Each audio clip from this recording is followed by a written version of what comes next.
Alright, so my workout is just a simple conditioning workout with a little bit of explosive stuff added in and maybe like 1 or 2 strength things added in as well.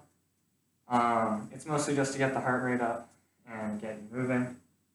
I have no idea how this is going to go because I've never done it before. So with that, I guess I'll just get right into it. The first thing we're going to be doing is planks for 30 seconds, and then we're going to be doing body twists and air squats and then jog in place, and that's going to be our warm-up. In total, it should take about 2 minutes. For the planks, you can make them easier or harder. You can make them harder by moving your arms out further on the ground to put your core in a much more difficult position to hold your body up. But if they're too hard, you can also move onto your knees to make it much easier. So with that, I'm going to start my timer for my workout. And go. So this is really just to get the core activated at the start of the workout. It's not supposed to be that difficult, but if you don't feel your core activated, you should absolutely move your arms out. But if you don't feel like you can hold yourself up either, absolutely go on your knees, because that will make this a lot easier and not tire you out before the actual workout. Alright, so our next one here is going to be air squats. Just warming up that lower body in general, getting the blood flowing down there. If it feels too difficult, you can go faster down when you hit the bottom so that you're not using as much work to get down there. If it's too easy, you can add a jump in. Kind of get those calves warmed up too. Alright, our next one is going to be body twists. Just rotate your body from side to side. Warm up that whole midsection. Throw those elbows back. Warm up your upper body. I really like this one. I feel like it warms me up really well for anything that I would do. Alright, and then the last thing for our warm-up is going to be to just jog in place. You can go faster or slower, depending on how easy this feels. But overall, it's just to get your heart rate up. Maybe start warming up the other parts of your body that you haven't warmed up yet. Just do this for about 15 more seconds. So you feel like you are all warmed up.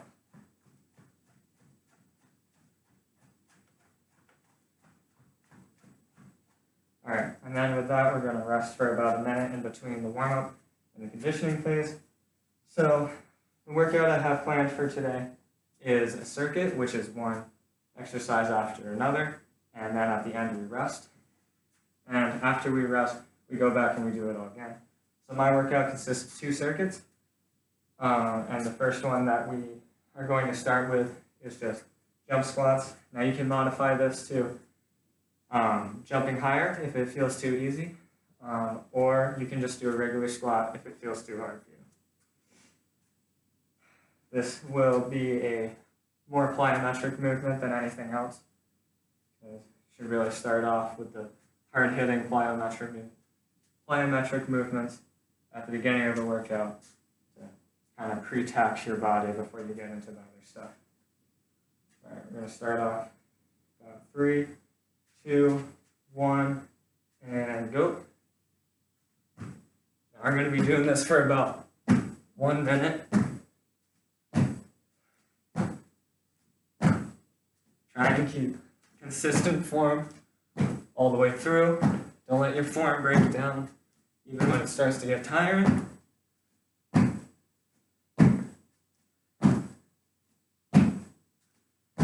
Try and jump as high as you can with every rep.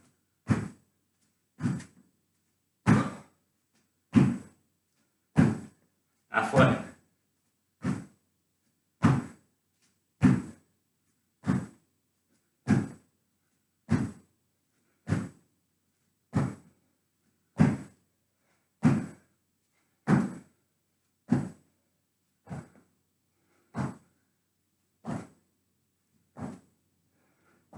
All right, this next one is just going to be tuck jumps. Same plane of motion, you're just going to be jumping and pulling up your knees when you do so.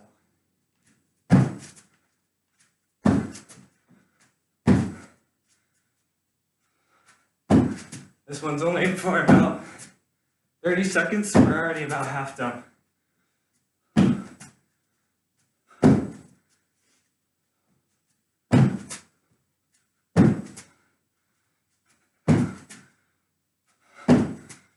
Alright, next is high knees. This is for another minute.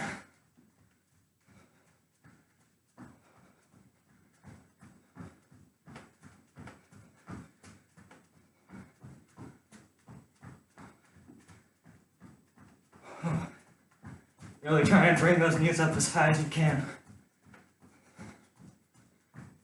Should start to feel it in the upper part of your leg, closer to your torso than to your knee.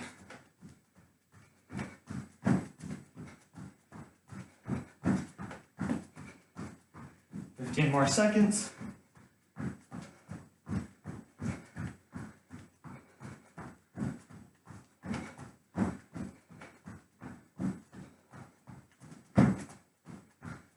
And done. Next, we're going to do side hops. I'm doing this with very limited room and how far I can actually hop to the side. We got about a minute on this one, so this feels too easy, you can always jump further. And if it's too difficult, just jump shorter. Just jump however comfortable it feels. All right, halfway done.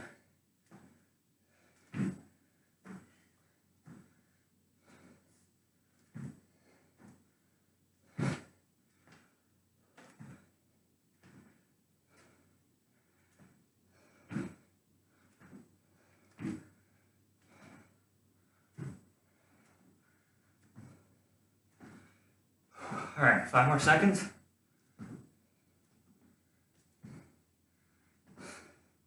And done. Next is lunges. So, ideally, on lunges, I'll do this from the side.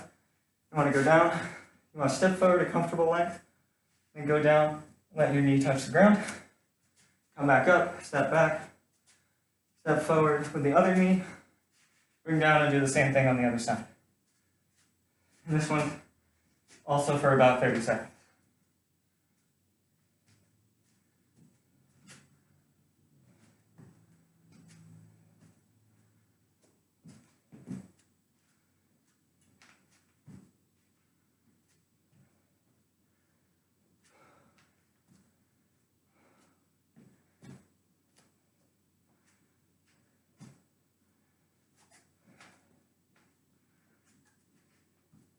Really focus on keeping your balance on the way up and down. That's really what these are for. Alright, next is a 3-minute break. Let your heart rate cool down before we move into lying on our backs. And it's good for all of us to have a break in between all that. Especially me. Not the biggest cardio guy. This is definitely new.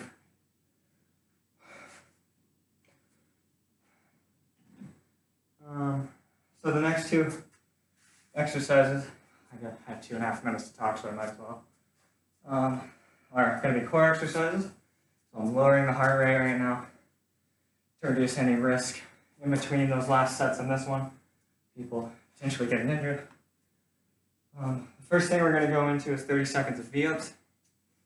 Those can be progressed by doing them faster, and they can be modified to be easier by cutting the range of motion in half. So V-ups are, you lie down on your back and you reach up with your hands and you bring your legs up to try and touch your toes at the top and make the shape of a V. I am not the best at these, so I will try my best to demonstrate. But they are a really good exercise for the core especially.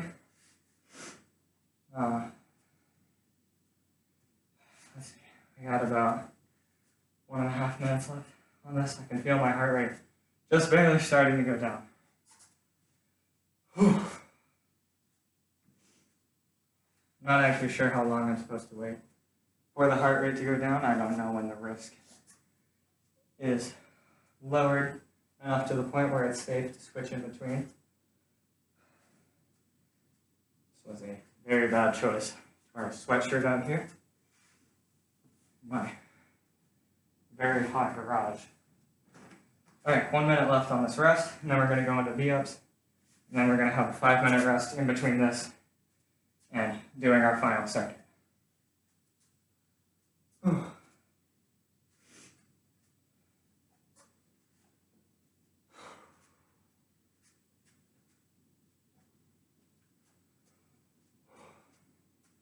Alright. Now I can feel my body temperature start to come down. 30 seconds left on the timer. These V-ups are going to mainly work on core strength of the abs because that's the primary mover in this movement. And also hypertrophy of the abs because we're getting that eccentric portion on the way down. And then after that, we're going to be moving into planks, which is going to be working on the tightening aspect of the core. All right, so 3, 2, 1, and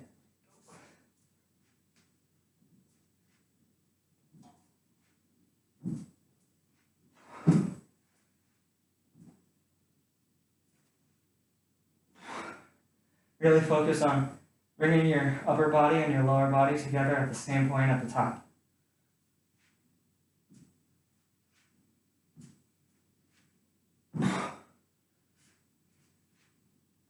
All right, and then immediately we're going to go into some planks.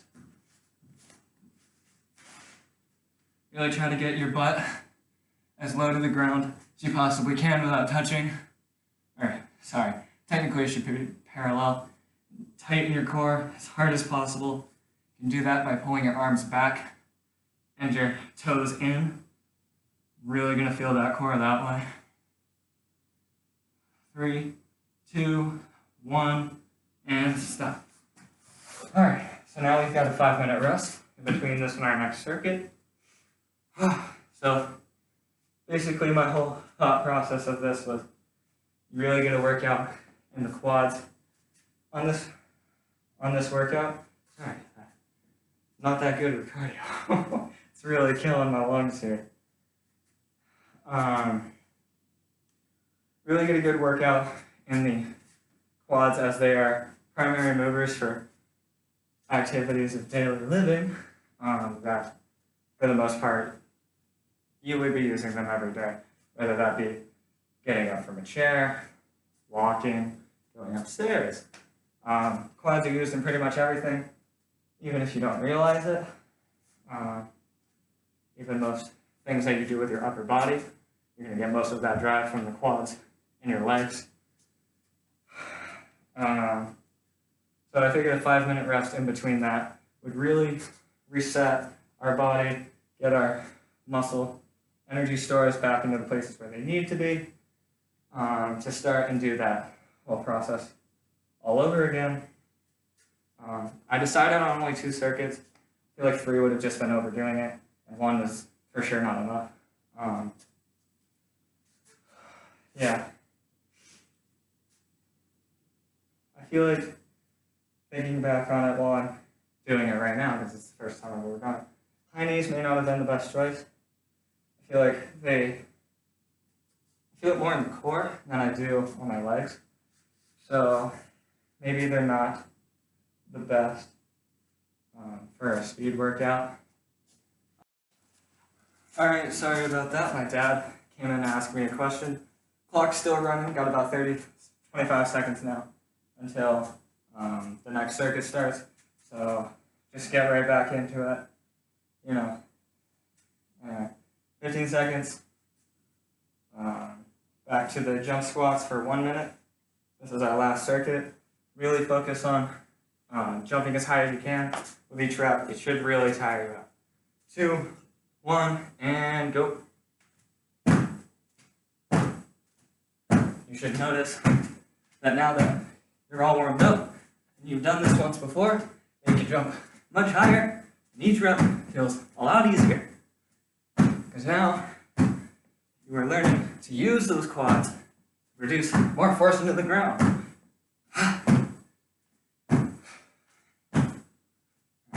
Halfway through, keep pushing through on it.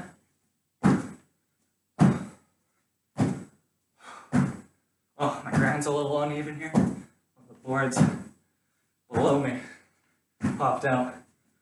Oh, quads are really starting to tire out. Oh, all right. Little hops now. Oh. Oh, all right. And then back to the tuck jumps. You can, if these are too difficult, you can absolutely just not pull your knees up as high. Just try and jump without the squat portion like this. And if they're still too easy for you, for whatever reason, you're just a beast, you can just pull those legs up all the way and jump as high as you want. All right. I took up more time there, so I've only got about 30 seconds left in this. Whoops. All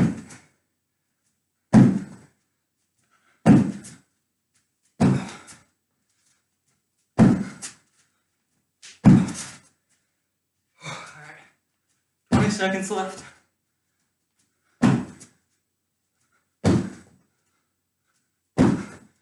Oh, my quads are feeling it. Not used to this much power being used. All right, back to the high knees after this, and go.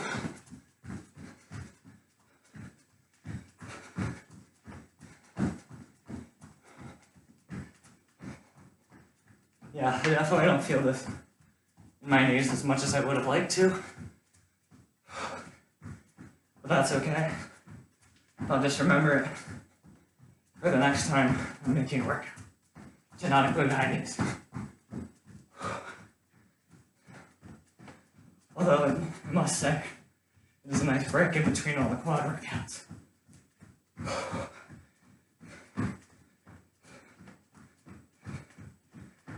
20 more seconds.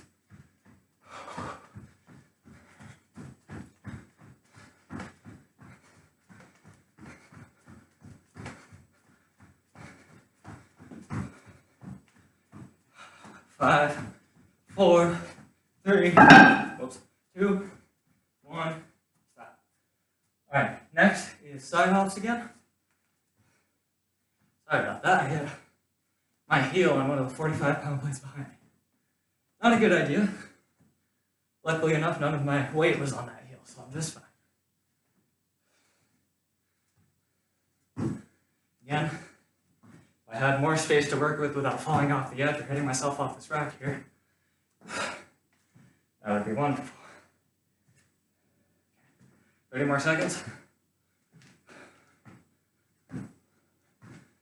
Go back and forth if you want. Get that balance.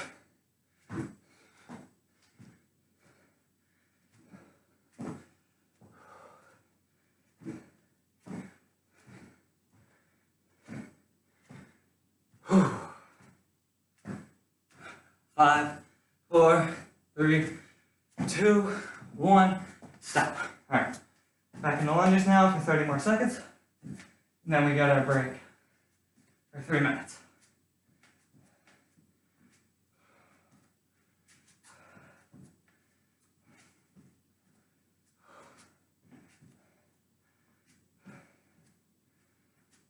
Also, just figured this out. If it's too hard, you can rest your weight on your knees with your arms like that. For whatever reason, that makes it easier. All right, now 3-minute rest. We're at about the 20-minute mark for the class, even though the video might not show it because I paused it in between. So yeah, 23 minutes on the dot is when we will start back.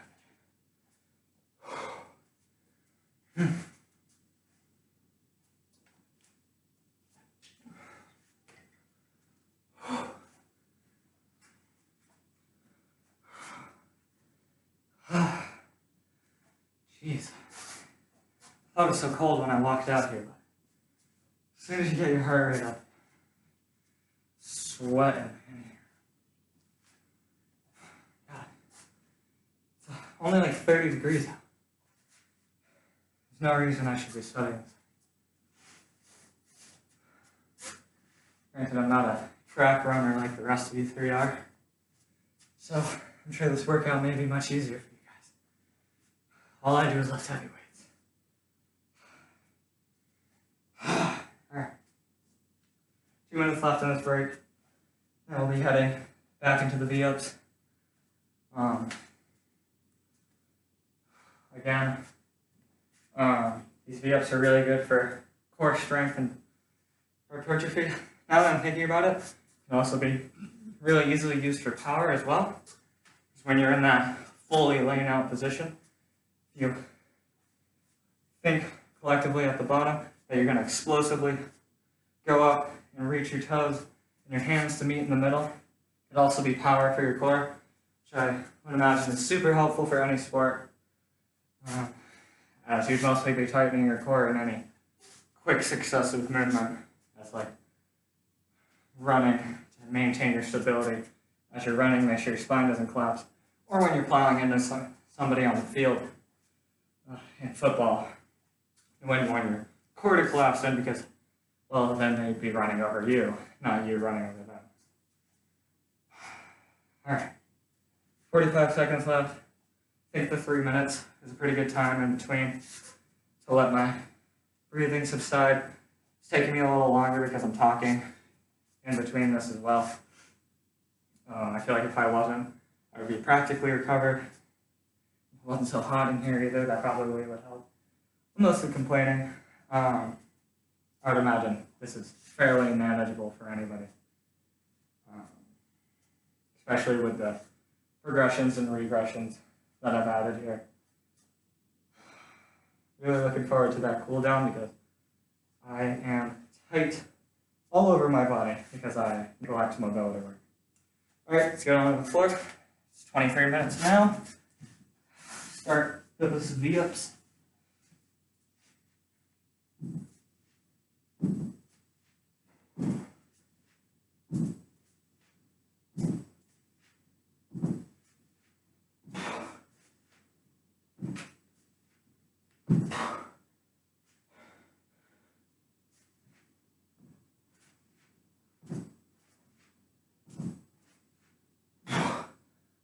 Alright, back into planks.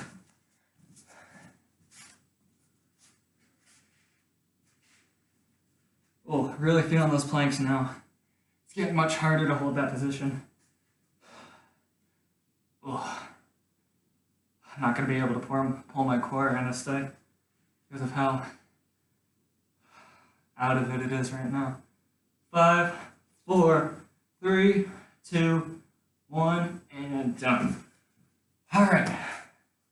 Now, thinking about it, I'm not going to take a 5-minute rest in between this and the cool down. I think I'll rest maybe 2 minutes, but 5 minutes would be bringing it to the 29-minute mark, which would be way too long. So I think 2 minutes, that'll leave us about 4 minutes for the cool down, which might still be overkill, but I'm sure I can draw it out long enough to make it still worthwhile.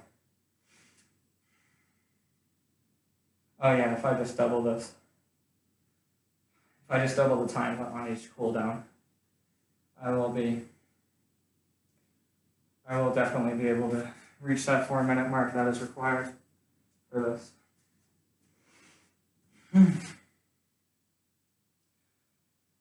Alright, got about 1 minute left on this rest. So my next phase, first thing in the cooldown is going to be a now 60-minute quad stretch, which I had originally planned for a 30-second one, but I feel like 60 seconds is the above end of that thing that we read for average adults. So I think it's going to be just fine as well. For this, you're just going to hold on to something if you like. It doesn't really matter.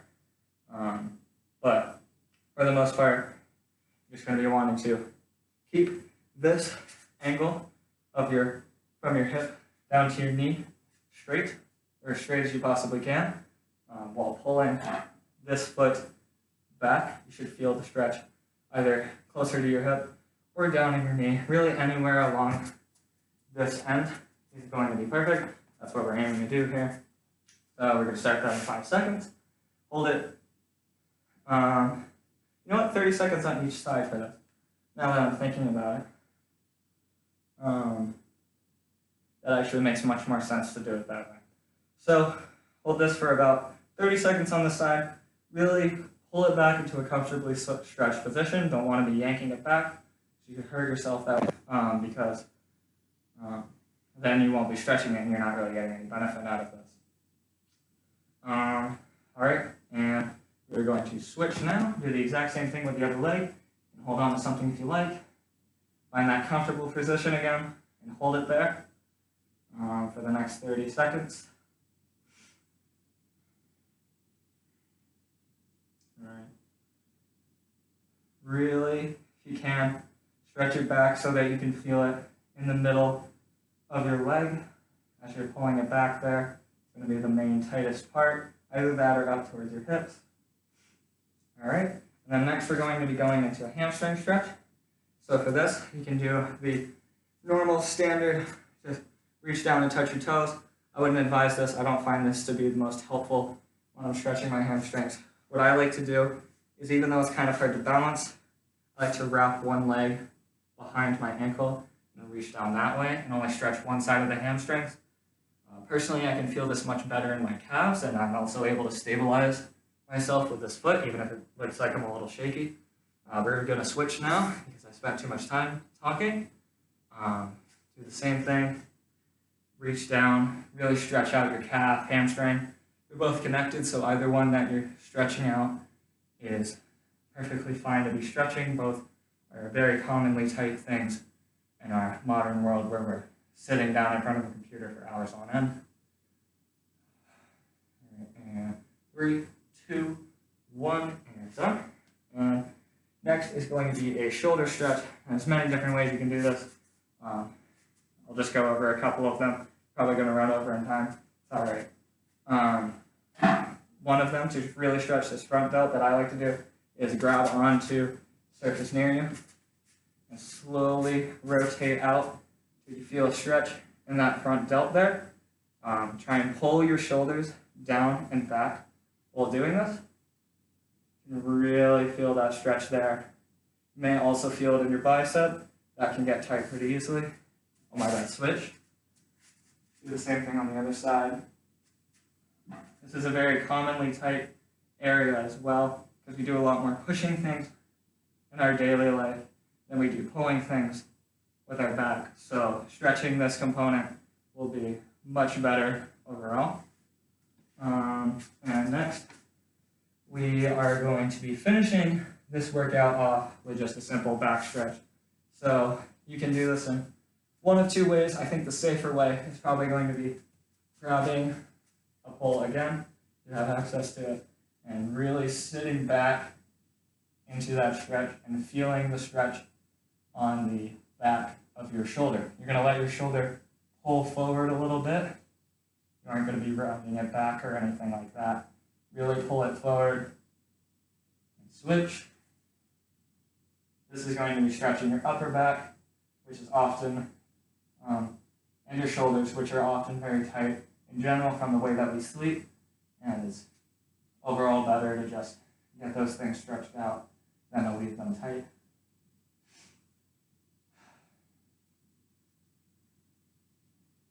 And 5, 4, 3, 2, 1, and done. All right, and with that, that concludes the workout. So overall, I will review what I did again. So it's about a 2-minute warm-up with planks, body twists, air squats, and jog in place, all for 30 seconds apiece. Again, really just overall raising the body temperature, activating the core, activating those main muscles that are going to be used. And then for the actual workout, there's 1 minute rest in between the warm-up and the conditioning phase. And then there's a 1 minute rest in between. Oh, I already said that, sorry. And then in the conditioning phase, There is, it's a circuit that is done twice with 5-minute rest in between each circuit, but not at the end of that circuit. That will be 3 minutes as I adjust it on the fly. Start off with jump squats and tuck jumps to really get the plyometric movements in. And then you move on to high knees for that speed and cardio, really work on moving your legs as fast as possible while keeping the heart rate up. And you got your side hops, which are for balance and also cardio. Lunges for 30 seconds to really get that hypertrophy and strength and balance in there. Just knock it all out at the same time by going down, really working on a movement that we'd be using if we were standing up from the ground.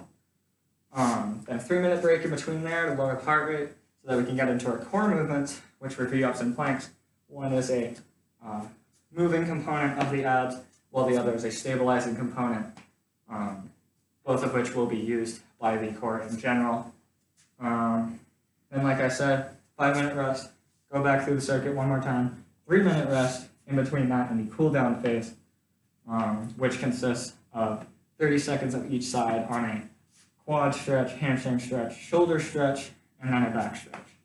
And yeah, with that, I hope I did well. That felt much tougher than I expected it to be, but I feel like overall, I think the workout went well.